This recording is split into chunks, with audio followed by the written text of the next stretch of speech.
All right, so this is my 2023-2024 NBA Award Ballot. This is going to be off of my personal opinion, not so much of a prediction of what I think is going to happen, but what I would be voting for if I was given a ballot myself. And it's also worth noting that I'm recording this during the last day of NBA games, so I don't technically have all the correct stats and records and everything. But it should not be too much of a difference. But yeah, let's get started here. So first off, although all the awards we're going to be covering, it's going to be the MVP, Defensive Player of the Year, Rookie of the Year, Most Improved Player, Sixth Man of the Year, Clutch Player of the Year, and Coach of the Year, as well as all of the All NBA, All Defensive, and All Rookie teams. So the first one we're going to talk about is going to be the Rookie of the Year, and the candidates here are Victor Wembanyama, Chet Holmgren, and Brandon Miller. Wemby's averaging about 21 and 10, with about 3.6 blocks a game, so really, really good numbers there. Chet's averaging about 17 and 8, with about 2.4 blocks a game, so still really, really good numbers for him as well.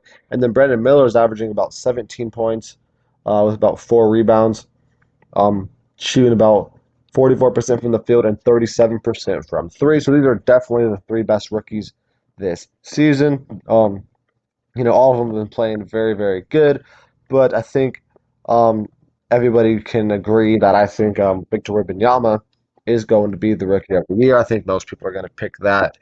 He might win unanimous Rookie of the Year, but I would not be surprised if Chet or Brandon Miller got a vote or two. But Victor Wembanyama should be winning this vote by a landslide. Next up is going to be the Defensive Player of the Year. And the top three candidates here are Rudy Gobert, Victor Wembanyama, and Anthony Davis. I think it's primarily between Gobert and Wemby. I think Anthony Davis is more of just a placeholder here to give him three guys, to talk about, but it's going to be between Rudy Gobert and Victor Wembanyama. And looking at their stats, Wemby has better counting stats. He has 3.6 blocks and 1.2 steals compared to Rudy Gobert's 2.1 blocks and zero point 0.6 steals. Gobert's defensive rating is 2 points better, but his defensive box plus minus is only a 1.6 compared to Wemby's 3.3. Then Gobert's defensive win shares, though, are higher at 5.7 to Wemby's 4.3. So out of all those stats, they seem very similar. Wemby might actually have a slight advantage there. Um, but then you got to go talking to the most important, one of the most important stats when you're talking about Defensive Player of the Year, which is team defensive rating, which might not necessarily be fair to, you might not think that's fair to determine who's a better defensive player because you're taking the whole team into account. But historically, that has been a very important stat when talking about the Defensive Player of the Year. And Rudy Gobert's team, Timberwolves, are first in defensive rating, while the Spurs are only 22nd in defensive rating. So because of that, I'm going to give the Defensive Player of the Year to Rudy Gobert. Next up is going to be the Most Improved Player. The top three candidates for this one, actually got four top candidates here with Tyrese Maxey, Kobe White, Jonathan Kuminga, and Jalen Williams. Um, I think it's going to be pretty close here for the most part, but the main thing you want to look at is the increase in minutes. Looking at Tyrese Maxey, he got 4 extra minutes this season. Jonathan Kuminga got 5.5 extra minutes. Jalen Williams only 1.5 extra minutes. And then you got a guy like Kobe White who was given 13 extra minutes this season. So, obviously getting 13 extra minutes, your stats are going to improve quite a bit. So I think that more or less takes him out of the equation here for the most part. I doing my research here. I calculated everybody's stats in comparison to their minute increases and try to figure out who actually improved more per minute for each stat. Um, and then I just ranked each of those guys 1 through 4 in all of those categories, and then whoever had the lowest score was actually going to be end up being the winner here because obviously number one is going to be lower than number 4, and you want to be number one. So after doing all of that for a lot of different stats here, Tyrese Maxey actually ends up being my most improved player. He had 17 points, But then Jalen Williams is only 1 point behind him at 18 points. Jonathan Kuminga had 20 points, and then Kobe White, was pretty far behind at 25 points. Next up is going to be the sixth man of the year. This one should be pretty close between all three of these guys. Honestly, I would not be upset with anybody's pick out of these three guys here between Malik Monk, Naz Reid, and Norman Powell. Looking at their minutes played, Malik Monk's played about 26. Same with Norman Powell, and Naz Reid's only down to about 24 minutes a game. Malik Monk's averaging 15 points, Naz Reid 13 points, Norman Powell 14 points. So really, really close throughout most of their stats here. Um, Naz Reid and Norman Powell both have about one assist, while Monk has about five assists, and then Malik Monk and Norman Powell have about 2 to 3 rebounds, while Naz Reid have about 5 rebounds. So I think it's going to be mainly between Malik Monk and Naz Reid. Norman Powell is still good, but I don't think he's as good as these other guys. Looking at their efficiency, though, Norman Powell is the best, shooting 49 and 44 splits. Naz Reid's at 48 and 42 splits, and then Malik Monk's down at only 44 and 35 splits. So looking at all of this, I think it's going to be pretty close between all three of them, but my personal pick is going to be Naz Reid for sixth man of the year. But like I said, I would not be upset with any pick there. So next up is our clutch player of the year. Top three candidates here are Stephen Curry, DeMar DeRozan, and Shai Gilgeous-Alexander. So doing my research for this, I looked specifically at these players' clutch stats, and I took these stats a few days ago, so I don't have the last couple of games in here, but it should be pretty accurate.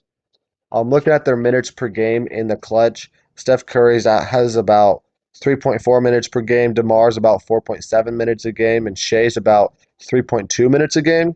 Then you also got to look at their record in these clutch games. DeMar DeRozan's at 24 and 15 record. Curry at a 22 and 19 record, and then Shai at 23 and 11. So I think Shai technically has the best record, but DeMar's pretty close behind him. And then Steph Curry, still a solid record, but you know, he's just a little bit over 500, so definitely worse record than these other guys. But looking at their points per game in the clutch, Curry and DeMar at about 4.5 points per game, while Shai's at about 3.3. Um, so right there, you're looking at Shai's probably going to be getting off of this list because those guys average a whole point more in the clutch, which is quite a bit. You also got to look at their efficiency. Shai does shoot 58% from the field in the clutch, but only 36% from three, while Curry and DeMar both shoot about 50% from the field and 46% from threes in the clutch. I was surprised to see that DeMar DeRozan shoots over 46% from three in the clutch time. So I think it's pretty close, mainly between DeMar and Stephen Curry. Shai definitely has a case, but my personal pick for this is going to be DeMar DeRozan. Next up is going to be their coach of the year. So the prime candidates here are Mark Daigneault, Chris Finch, and Jamal Mosley. So going into this um, you know, this last day of NBA games, Mark Daigneault and Chris Finch teams are both tied for the number one seed. I think it very well could come down between those two guys. I don't think Jamal Mosley has, that much of a pull here. He's definitely improved his team a lot, considering they were the 13th seed last year at only 34 wins, and they currently could finish anywhere between 5 to 8 for this last day, and they're going to get about 46 to 47 wins, so about a 12-game increase. And going from a 13 seed to potentially a 5 seed is obviously a very big jump, and a lot of that is due to the coaching of Jamal Mosley. But also looking at Chris Finch and Mark Daigneault, they have a pretty big jump as well. Chris Finch, went 42 and 40 last year and were the 8th seed, and right now they're tied for the number 1 seed at 56 wins, so about a 14 to 15 game increase there. And Mark Daigneault was 40 and 42 last year, and they were the 10th seed. And again, they're at the tied for the number 1 seed at 56 wins. So they're going to get a 16 to 17 game increase as well. I think it's mainly going to come down between Daigneault and Finch. And I think it very well could come down to who is going to end up as the number 1 seed when the season is all said and done, or at least who's the higher seed between the Thunder and Timberwolves, because the Nuggets could also be the number 1 seed. But my personal pick right now is going to be Mark Daignault. But I would say that if the Thunder lose and the Timberwolves win, and Chris Finch is the number one seed, then he very well um, could have my pick here for Coach of the Year. Next up is going to be the most valuable player. Top three candidates easily are Nikola Jokic, Luka Doncic, and Shai Gilgeous-Alexander. Again, Shai definitely has a case considering, he very well could be on the number one seed in the entire Western Conference, which is obviously really good. And he's averaging some pretty insane numbers as well, at about 30 points per game, 6 rebounds, 6 assists. He's doing really, really well right now, and he's averaging about 54% shooting, 37% from three. He's doing really, really good. But I do think it's mostly going to come down between Luka Doncic and Nikola Jokic. Jokic averaging about 26, 9, and 12. Luka's averaging about 34, um, 10, and 9. So he has insane, insane numbers. But again, I think it's going to come down mostly to the team record, which that's probably going to go to, Shea and Jokic are going to get a very heavy lift on that over a guy like Luka. And also looking at one of the more important stats, I would say, I'm looking at their win shares and stuff. Jokic has 16 win shares. Luka's only about 12, while Shea's at about 13 and a half.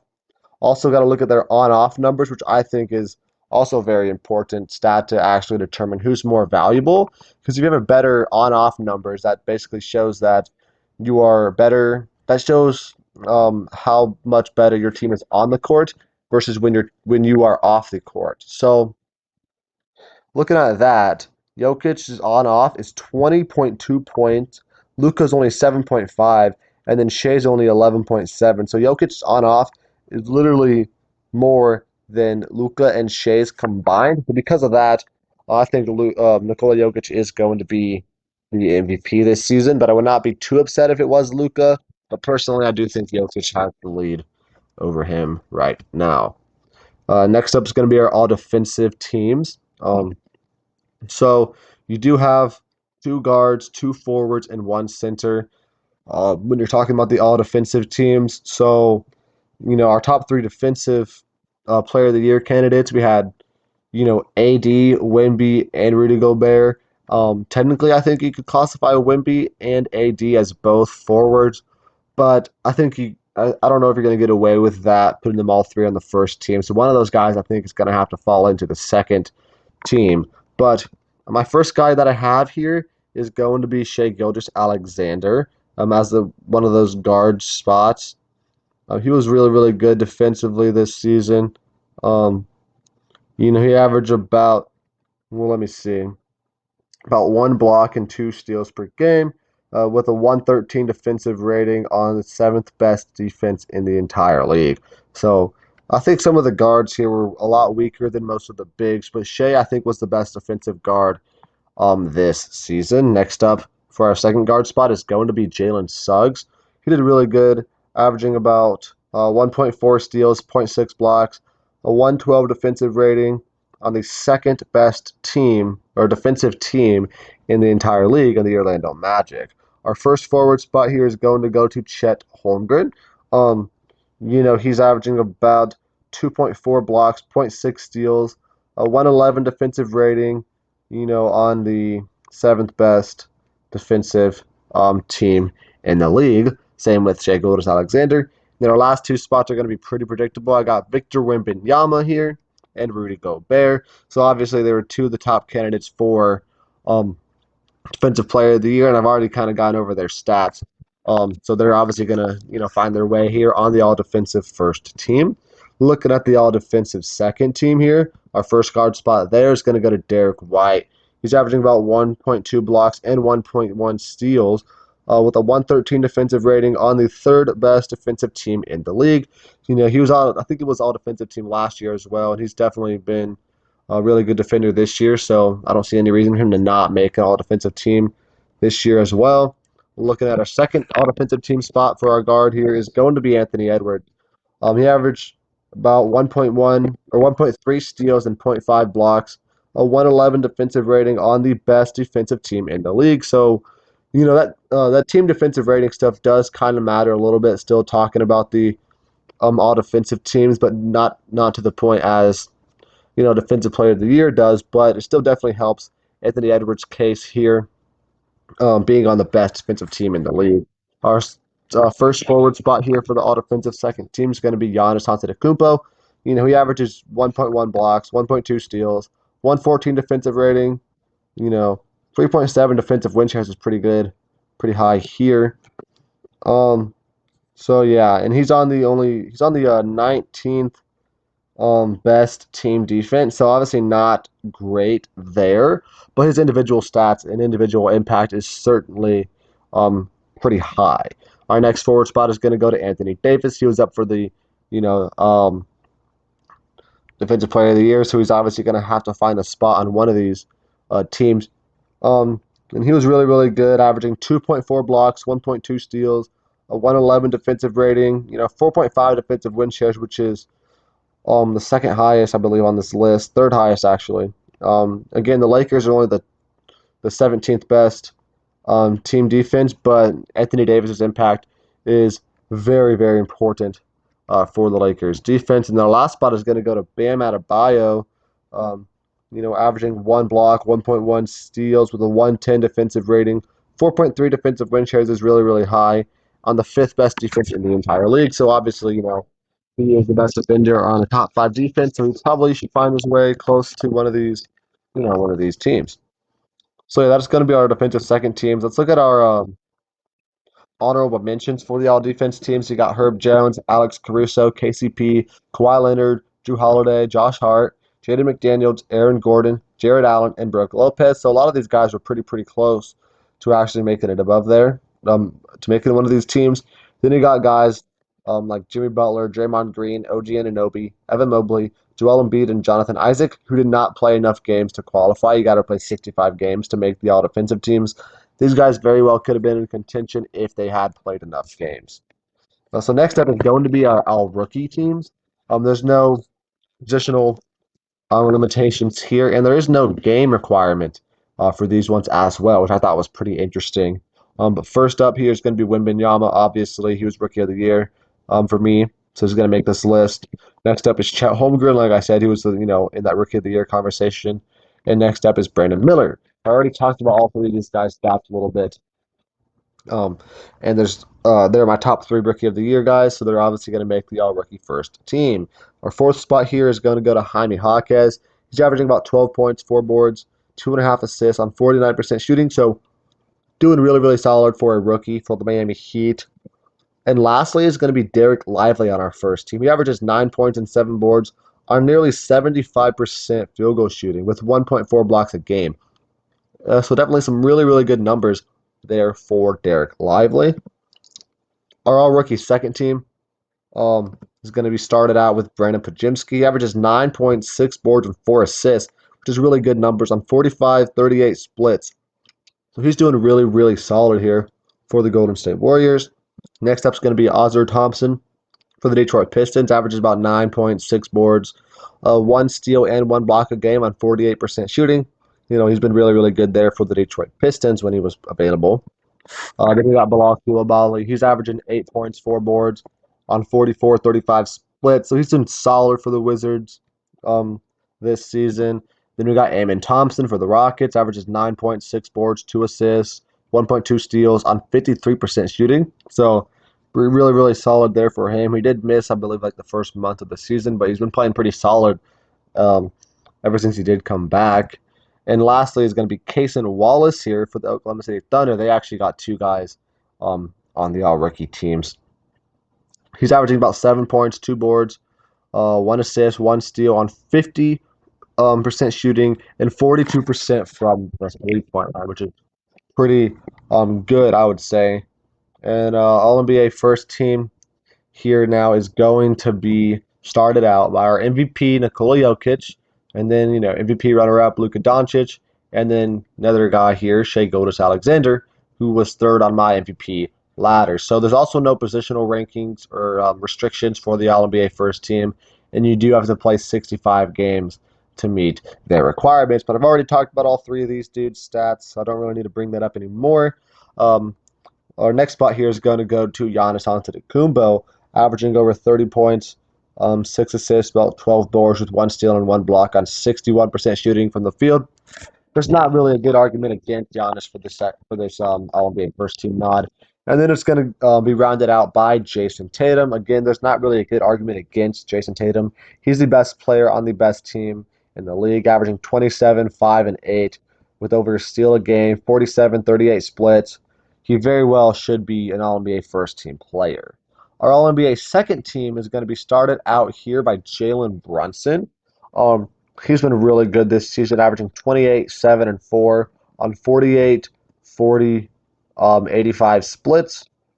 He has over 10.3 win shares, which is really, really high. Actually has more win shares than a guy like Jason Tatum. Next up is going to be Kawhi Leonard. He's been pretty underrated, I would say, this season. He's averaging 24, 4, and 6 with about 1 block and 1.6 steals on 53, 42, 89 split. So very close to being a 50, 40, 90 there.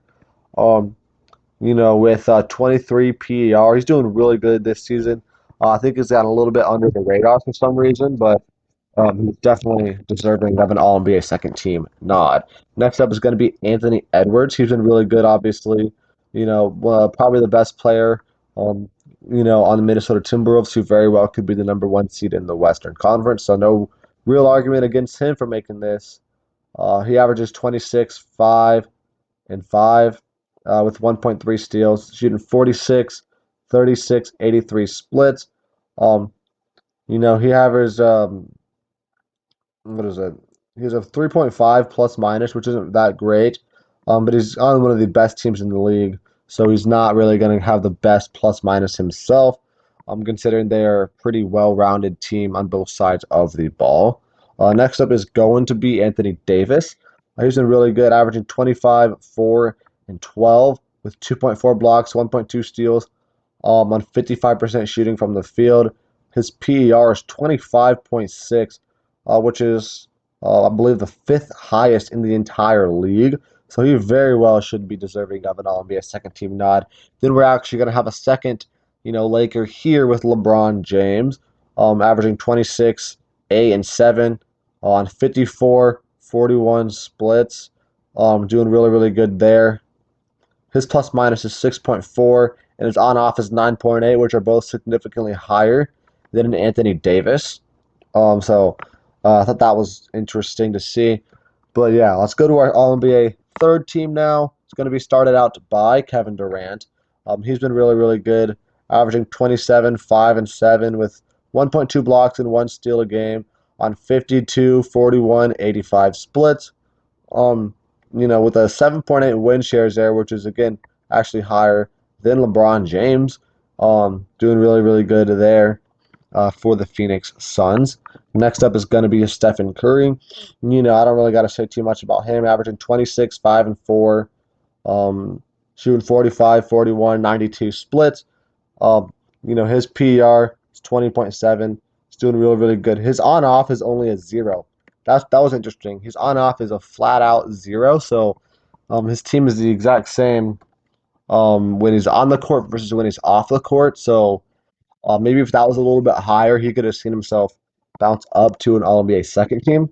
We got a guy like Tyrese Halliburton who was balling out really, really good at the beginning for the first half of the season, but the last month or so, he's fell down a little bit. So I think maybe he could have been like an All-NBA second team type guy if I made this video like 2 months ago. But right now, he fell down to an All-NBA third. He's still averaging 20 points, 11 assists, 4 boards, on about 48, 37 splits, which is pretty good. 23.2 PER is really good, better than Curry and Kevin Durant, with 8.5 win shares, which is really, really high as well. So he's still definitely been an amazing player this season, just not exactly quite on the level that he was to start out. We also got De'Aaron Fox making this list, who wasn't even an all-star, but is going to find himself in here on an All-NBA team, averaging about 27, 6, and 5, with 2 steals a game, 46, 37 splits, doing really good.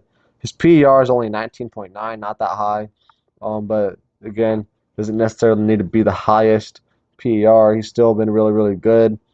His on-off's 5.7, which is pretty high compared to some of these guys.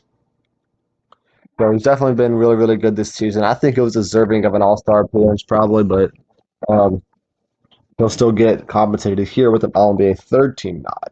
And our last All-NBA third spot here is going to go to Victor Wembanyama, who was not an All-Star this season, but he also has been playing a lot better, I would say, after the All-Star break. Um, Averaging 21 points, 4 assists, about 11 boards, 3.6 blocks, 1.2 steals. I've already talked about him a little bit. His PER is over 23.1, which is pretty high. His win share is only 3.2, but their team kind of sucks. On off is 8.4, which is higher than anybody else on this third team list, which is pretty interesting. Higher than Anthony Davis. So yeah, definitely is very valuable to his team, and his stats have been really good over the last couple of months and boost him up to this last All-NBA third team spot. Looking at some of the honorable mentions here, we got Domantas Sabonis, Devin Booker, Paul George, Rudy Gobert, Tyrese Maxey, Damian Lillard, Bam Adebayo, Zion Williamson, DeMar DeRozan, Jaylen Brown. Then plenty of guys here that could have been um, on the cusp if they had played enough games, like Joel Embiid, Donovan Mitchell, Trae Young, Kyrie Irving, Julius Randle, LaMelo Ball, Larry Markkinen, Alperen Sengun, Jimmy Butler, and Jamal Murray, and of course, John Morant too, but he only played 9 games, so I don't think he was really worth listing on that. But that is going to be the video. Thank you for watching. Make sure to check back later this week. I'll be having some, NBA prediction videos coming up soon, so make sure to check those out and make sure to check out my UFL videos as well.